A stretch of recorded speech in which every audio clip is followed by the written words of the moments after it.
What's up, guys? I'm your host, Fulton Taylor, and welcome to the first episode of Taylor Tech Review. So, if you're a bit of a tech geek like me and you like to hear about the latest, greatest gadget to hit the market, be it, PCs, consoles, whatever's going on in space development, electric cars, self-driving, solar power, smartphones, you name it, then you're in the right place. So let's get started. Intel has just released their 10th gen CPU series, and if you look at the reviews from sites like Gamers Nexus, Hardware Unboxed, and others, they look pretty good from a performance perspective, especially the i3s and i5s. They improved a lot because Intel finally stopped disabling hyper-threading on them. But from a price performance perspective, they're all still way behind AMD, which we'll get into a little bit later.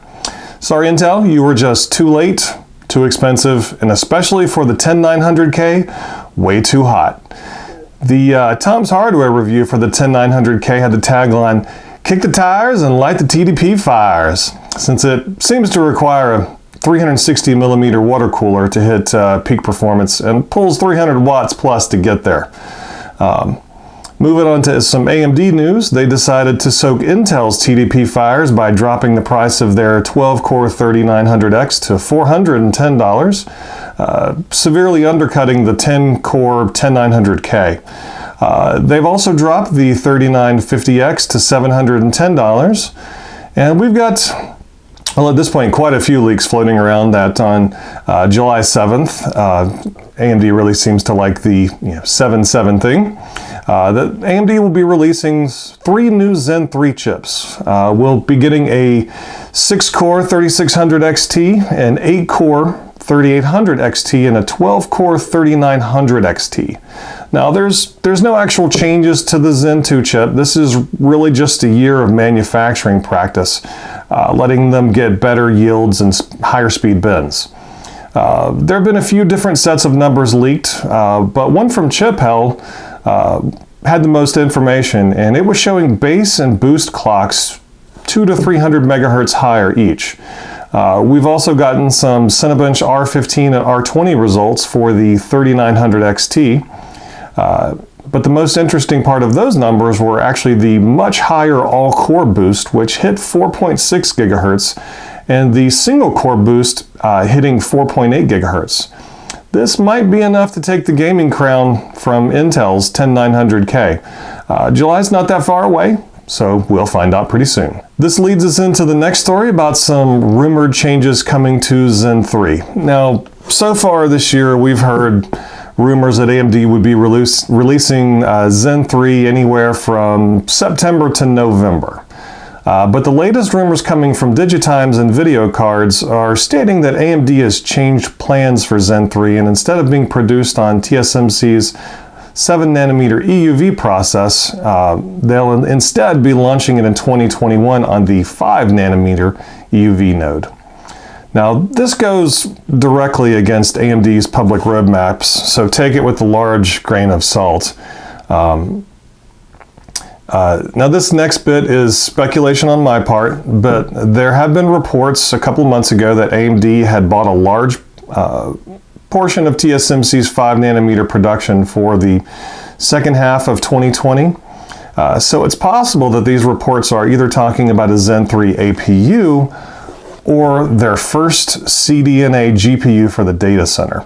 Now, both of these make a lot more sense to me than suddenly Zen 3 being changed from all of their public roadmaps for the last 2 years from 7 nanometer to 5.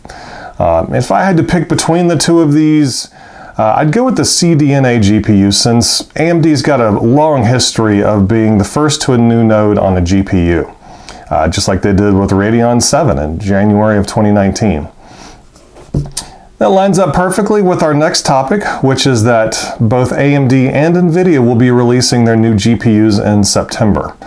If AMD is releasing their first CDNA GPU for the data center in September, this would be the place to show it off. And we do know that TSMC started 5nm risk production in March. So if you're in the market for a new GPU, you've got a few things to consider. All of the board makers are going to be cutting prices to clear out their existing inventory to make way for the new cards. But something to keep in mind is that if ray tracing performance is going to be a big factor in your next GPU upgrade, then I'd recommend avoiding the entire NVIDIA 2000 series because the rumors about NVIDIA's Ampere GPUs are that the ray tracing performance is expected to quadruple, which means that a mid-range 3060 will probably have more ray tracing performance than a 2080 Titan. Tom over at Moore's Law is Dead, great channel, love him, has got a great video on Ampere, as well as some info he's been given on the ray tracing performance. And so far, I haven't heard anything about AMD's ray tracing performance, so they're pretty much total unknown at this point. So if you're GPU shopping this fall, keep this all in mind. Do you want to take the deal when the board makers are clearing out inventory? Or do you want to wait and see what AMD show off? Let me know what you guys think in the comments below. I also hope everybody had the chance to watch the successful SpaceX launch of the Crew Dragon capsule on Saturday. That was amazing to see us sending Americans back into space, and the whole thing went off perfectly without a hitch. In case you guys weren't aware, this was the first orbital launch of humans from American soil since the space shuttle was retired back in 2011. Time flies. Can't believe it's been 9 years since we launched somebody into space. Also got to say, I love the new SpaceX spacesuits, and if you thought it looked like something off a movie set, that's because it was.